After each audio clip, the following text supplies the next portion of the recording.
संघर्ष न्यूज राजस्थान ग्राम विकास के महा एपिसोड में आज हम मौजूद है ग्राम पंचायत पीपलाज के अंदर और वर्तमान सरपंच पुत्र आज हमारे साथ में मौजूद है। हम इनका परिचय जानेंगे। सर बताइए प्लीज।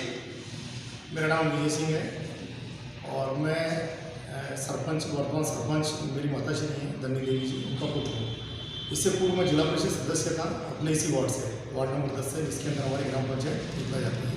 तत्पश्चात अभी सरपंच पद पर लड़े थे और महिला सीट होने की वजह से माता जी अभी सरपंच। सर आपके परिवार को राजनीतिक क्षेत्र में अभी कितना समय हो चुका है? राजनीतिक क्षेत्र में अगर आप सही पूछें तो मेरा जो गॉडफादर है हमारे तो गौर सिंह जी पलड़ा है और राजनीतिक क्षेत्र में लाने वाले ही हुए।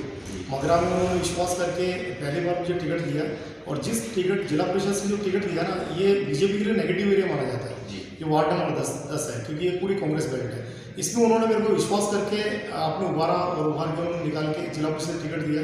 उनके विश्वास में खड़े भी उतरे, निकल के आए और तब से लेके आज तक जो भी हम इस राजनीति के अंदर है ये गौर सिंह जी पराड़ा और भविष्य सुशील की वजह से। सर अभी इस ग्राम पंचायत पीपलाज की क्या यथास्थिति है? ग्रामीणों को कौन कौन सी समस्याओं का सामना करना पड़ रहा है? ग्राम पंचायत पीपलाज की जो प्रमुख समस्या रही है एक्चुअल में क्या, ग्राम पंचायत पीपलाज एक हाईवे पे स्थित होने की वजह से हाईवे और रेलवे पटरी हमारे को दोनों से जूझना पड़ता है। NHAI ने जब ये रोड का निर्माण किया उस समय कई त्रुटियां रख दी जो उनको ओवरब्रिज मेन चौराहे पर बनाना चाहिए था, वो बना नहीं पाए। सर्विस लाइन जो उनको निकालनी थी निकाल नहीं पाए। इसकी वजह से क्या है, 8 मौतें अब तक इस हाईवे को लेके हो चुकी है। ग्रामीणों ने काफ़ी बार विरोध भी किए, 1-2 बार टोल बंद भी हुए, लेकिन उसके बाद भी कोई स्थायी समाधान नहीं निकला। अब स्थिति ये हो गई है कि ग्राम पंचायत पीपलाज के राजस्व गाँव में रोड के दोनों साइड है। इस साइड में अमृतपुर आ जाता है और उस साइड के अंदर बाकी 4 गाँव आ जाते हैं, तो एक बॉर्डर सा बन गया। अब इसकी वजह से मेन जो परेशानी आ रही है वो स्कूल के बच्चों को आ रही है क्योंकि रोड क्रॉस करके स्कूल के बच्चों को जो अपने सेकेंडरी स्कूल है, सीनियर सेकेंडरी, वो रोड के दूसरी तरफ मौजूद है और इस वजह से हमेशा खतरा बना रहता है कि बच्चों को रोड क्रॉस करने को लेके कि कहीं एक्सीडेंट नहीं हो जाए। दूसरी समस्या जो रेलवे को लेकर है, अभी गति दिनों के अंदर एक स्कूल की बालिका रेलवे अंडरपास में पानी भरा होने के कारण वो पुलिया उससे रेलवे पटरी क्रॉस करके निकल रही थी और अचानक ट्रेन आने की वजह से बच्ची को एक्सपायर हो गई। तो एक बालिका विद्यालय की हमारी हमेशा मांग रही है कि कम से कम बालिका विद्यालय रेलवे क्रॉसिंग के उस साइड में आवंटित की जाए जिससे कि 4 राजस्व गाँव जो आते हैं उनकी बच्चियाँ वहीं पढ़ सकें और आसपास के क्षेत्र के कम से कम 20 राजस्व गाँव वहाँ लगते हैं अदर पंचायत में जिनके बच्चे इस स्कूल पढ़ने आते हैं। और बस ये एक प्रमुख समस्या तो रेलवे हाईवे को लेकर है और रेलवे ब्रिज से जो उन्होंने कनेक्टिविटी जो दी है NHAI ने, अब NHAI ने कनेक्टिविटी दी उसमें इतनी बड़ी खामी रखी है कि रेलवे के उस साइड वाले जो गाँव में अगर वो निकल के पीपला चौराहे पर उनको आना होगा तो कम से कम 700 मीटर उनको रॉन्ग साइड आना ही आना है क्योंकि इन्होंने जो ब्रिज दिया उसके अंदर दूसरे साइड में सर्विस लाइन भी दी। इस वजह से उधर से आने वाले गाँव वाले 700 मीटर रॉन्ग साइड आते हैं, जिसकी वजह से पूर्व में भी जैसे मैंने बताया आपको 8 एक्सीडेंट में मृत्यु हो चुकी है और अभी सर्विस लाइन के लिए ज्ञापन भी दिए गए थे। दूसरी समस्या ये हाईवे की पंचायत है, आसपास में इंडस्ट्रियल एरिया होने की वजह से यहाँ जमीनें बहुत महंगी है। ज़मीनें महंगी होने की वजह से यहाँ अतिक्रमण की एक समस्या लगातार में मेरे जिला परिषद कार्यकाल से लेके और इस पूरे कार्यकाल में अतिक्रमण की समस्या से हम लोग पूरी पंचायत जूझ रही है।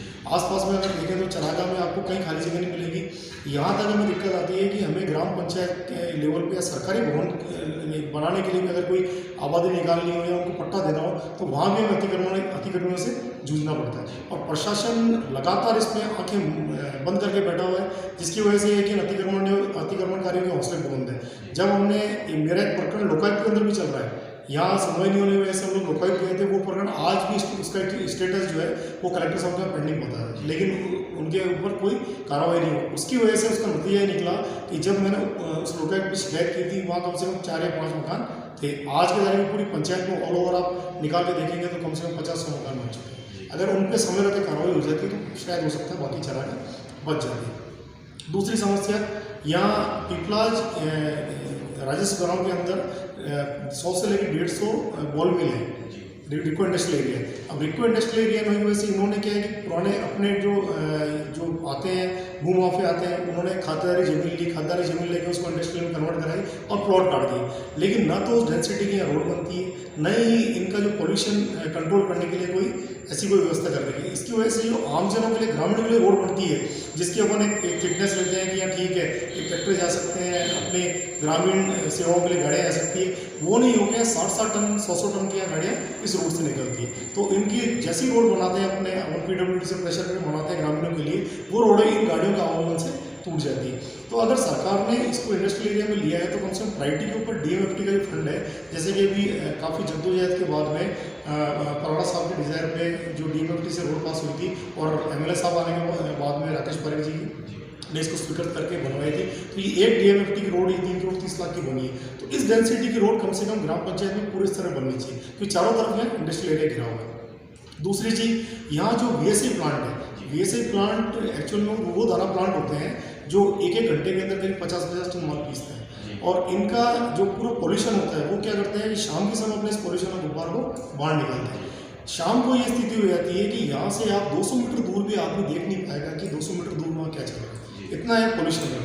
तो पॉल्यूशन की एक बहुत बड़ी समस्या है। इसके लिए सरकार को गहनता से प्लानिंग करके, विचार करके, ग्राम पंचायत को साथ में लेकर बैठ के इस पूरे इंडस्ट्रियल एरिया को, हम ये भी नहीं चाहते कि इंडस्ट्रियल लग गई है उनका भी काम करा, वो भी हम ऐसे करें, लेकिन ये कम से कम एक ग्राम पंचायत के साथ रह के सहयोग से, और सरकार हमको सहयोग करे, विशेष बजट हमारे को पारित करे, जिससे कि इस क्षेत्र के जो रहने वाले हैं वहाँ रोडों की व्यवस्था, पानी की व्यवस्था हम उनको पूरी रूप से कर सकें। हमने सुना जी सर कि एक पशु चिकित्सालय भी एक समस्या बना हुआ है, और पशु चिकित्सालय यहाँ हमने काफ़ी मांग की थी।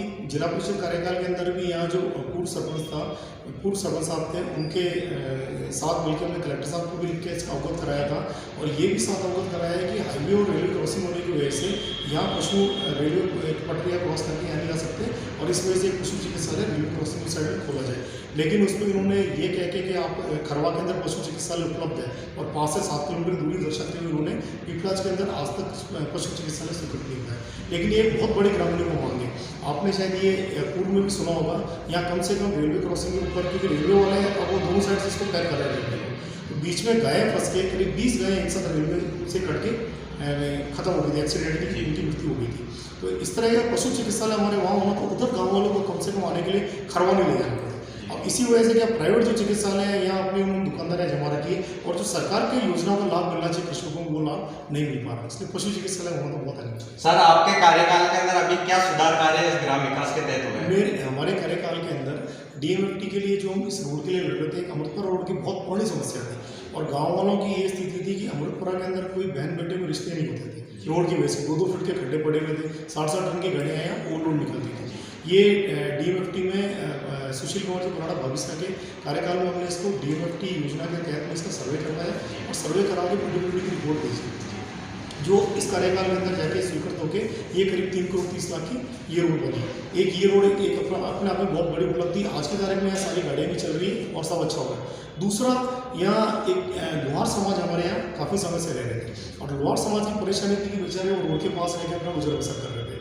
ये भगत सिंह जी पलाड़ के टाइम में ये जो रोड है ये इनके लिए एक अलग से कॉलोनी आवंटित थे, और हमने इनको 23 प्लॉट काट के दिए, जिसमें 16 पट्टे हमने जारी किए, और साथ ही प्रधानमंत्री आवास से प्रधानमंत्री आवास में इनको मकान पास करवा के, उनमें से आज आप जाके अभी देखेंगे, इस कॉलोनी का भी सर्वे करेंगे, तो 3 बीघा के अंदर पूरी कॉलोनी के अंदर 16-17 प्लॉट आवंटित है, और सबके प्रधानमंत्री आवास के अंदर आज के तारीख में काम चल रहा है, जिसमें से 7 या 8 जो मकान है वो उनके पूर्ण हो चुके हैं। उसके अलावा मेघवाल समाज का हमारे वहाँ अतिक्रमण को लेकर जूझ रहे थे। मेघवाल समाज का आवंटन हो रखा था, जहाँ उनके शमशान आवंटन था, शमशान आवंटित भूमि के ऊपर कब्जादारियों ने कब्जा करके अपनी कोठी का निर्माण कर लिया था, और इस कार्यकाल के अंदर कब्जादार इतने ज़्यादा हावी हो गए थे कि उन्होंने उस शमशान की भूमि को भी छोड़ना उचित नहीं समझा। तो सरकार की मदद से, राजस्व मंत्री जी हरीश चौधरी के उनकी मदद से उन्होंने यहाँ लिखा कलेक्टर साहब को, और इमीडिएट वहाँ से 5 बीघा में अतिक्रमण हटाया, और 10 लाख की बाउंड्री करके अब वो बाउंड्री वहाँ शमशान पूर्ण हो चुकी है। अब उसको विकास करने में जोड़ के वहाँ टीन शेड का जो कार्य है वो कार्य भी स्वीकृत होता है। इसी प्रकार पीपलाज के अंदर जो खेल मैदान है, स्कूल का खेल मैदान, वो भी आज के तारीख में अतिक्रमण की जद के अंदर है। अब उसकी स्वीकृति निकाली, 22 लाख का वो कार्य पास हो गया है, अब शीघ्र ही उसका भी काम चालू कर दिया है। सर ग्राम विकास को लेकर आपकी आगे की क्या रणनीति है और क्या सुधार कार्य है? ग्राम विकास को लेके जो मुख्य और प्रबल समस्या गाँव वालों की रह रही है पानी की है ना। हमारा फोकस शुरू से पानी का रहा है। पानी में आज के तारीख में करीब 5 गाँव के अंदर 5 राजस्व गाँव हैं, 5 में से हमने अपने पिछले कार्यकाल और अभी को लेके 5 में से 4 गाँवों में हमने जीरा का निर्माण करा चुके हैं। समस्या ये है बीसलपुर से इसको जोड़ा कैसे है, क्योंकि बीसलपुर के अंदर भी इतना पानी नहीं है, क्योंकि नेचुरल जो रिसोर्स है अब उनको डेवलप करने को लगे। जैसे जहाँ पुरानी कोई बेरियाँ हैं उसको खुदवाना है, उसको खुदवा दें, उस टंकी से जुड़ जाए, जहाँ कोई हैंडपम्प से पानी उसको और बोर करा के उसको टंकी से जुड़वा दें। और अभी घर घर नल कनेक्शन के अंदर सरकार की योजना है कि 2024 तक सारा सबको घर नल कनेक्शन पानी मिले। उसके अंदर उस योजना के तहत भी पूरी प्लान और DPR उसको तैयार करके उसकी अंडरटेकिंग दे दी गई है और शीघ्र ही वो भी नल कनेक्शन का पानी स्टार्ट हो जाएगा। साथ ही यहाँ पीपलाज के आसपास पीपलाज का जो गाँव है वो रिकमेंडेशन लेने की वजह से मजदूर वर्ग यहाँ काफ़ी रहते हैं, तो बाहर से आने वाले जो मजदूर है वो भी किराए के मकान लेके रहते हैं, तो यहाँ गंदगी बहुत ज़्यादा है। नालियों की प्रॉपर व्यवस्था नहीं थी। हमने इसको SLRM के तहत में जो ठोस तरल कचरा प्रबंधन के तहत इसकी पूरी DPR कंप्लीट कर ली है और सेकंड फेज के अंदर पीपलाज का नाम जुड़ा हुआ है और उसकी पूरी प्लानिंग तैयार है। वो प्लानिंग जैसे अमल में आएगी सारी नालियाँ प्रस्तुत हो जाएगी, अपन को जो कचरा प्रबंधन के वो डस्टबिन लग जाएंगे और गाड़ियाँ लग के उसकी पूरी प्लानिंग करके, तो इसमें मुख्य रूप से मेन राजस्थान पीपलाज को इसमें ले आएंगे। सर, जब हमने हमारे चैनल के माध्यम से इस ग्राम की पड़ताल की तो कुछ लोग हमें मिले जिनको राज्य व केंद्र सरकार की योजनाओं से फायदा इसलिए नहीं मिल पा रहा है, उन योजना की उन्हें विशेष जानकारी नहीं है। आप उन्हें किस तरीके से लाभान्वित करवा रहे हैं? बिल्कुल, कई बार ऐसा होता है कि ग्राम पंचायत और आम आदमी की दूरी की वजह से लोग ग्राम पंचायत पहुंच नहीं पाते, उनको लाभ नहीं होता। हमने पहले दिन से जब यहाँ इसको ज्वाइन किया तब से जो अपने ई-मित्र थे इनको ई-मित्र को इनकी सेवाओं के प्रति इनको एक्टिव किया। हमारे जो 9 वार्ड मेंबर है, 9 वार्ड मेंबर बहुत एक्टिव टीम और बहुत जागरूक टीम है, उसमें ज़्यादा यूथ है। उन युवाओं से कि आप लोग आएँ, आप लोग पहले समझें कि अपने पावर क्या क्या है, अपनी के तो हर महीने 5 और 20 की मीटिंग हमने अनिवार्य रूप से करना चालू की।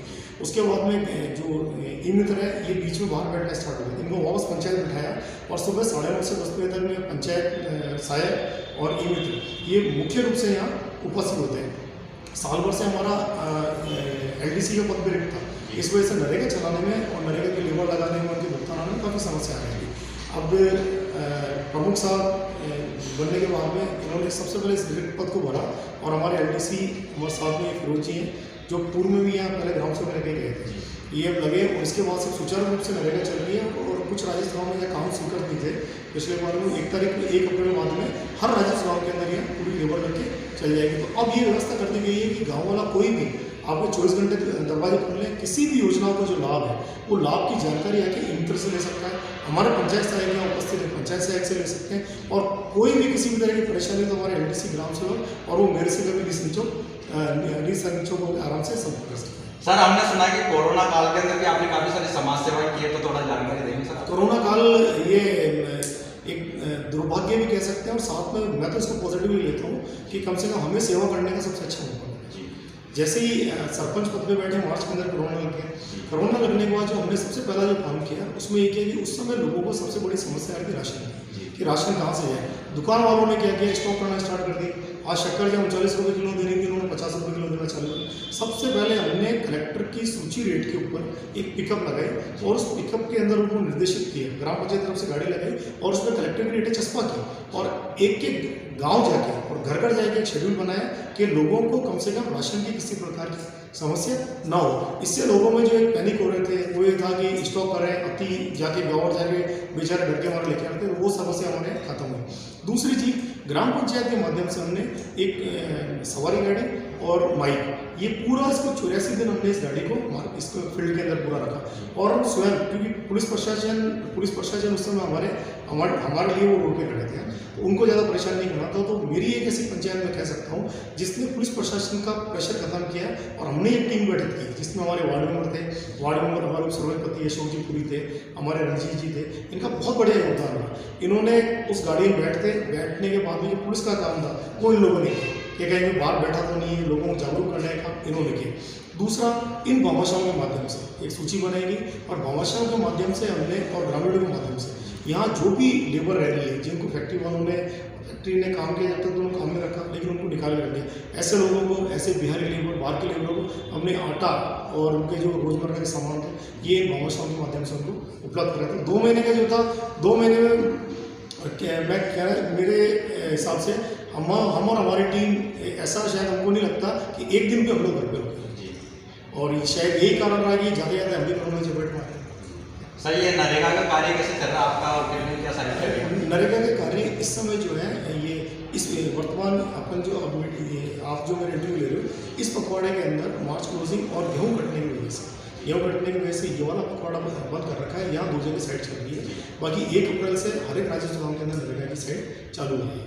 ग्राम विकास महा एपिसोड के तहत सर आप राज्य सरकार से कुछ अपील करना चाहेंगे ग्राम विकास को लेकर? नहीं, बिल्कुल ग्राम विकास को लेके एक बार ये जो ग्राम विकास राज्य सरकार का सबसे बड़ा धन्यवाद तो ये है कि आपने घर घर नल कनेक्शन की योजना निकाली है।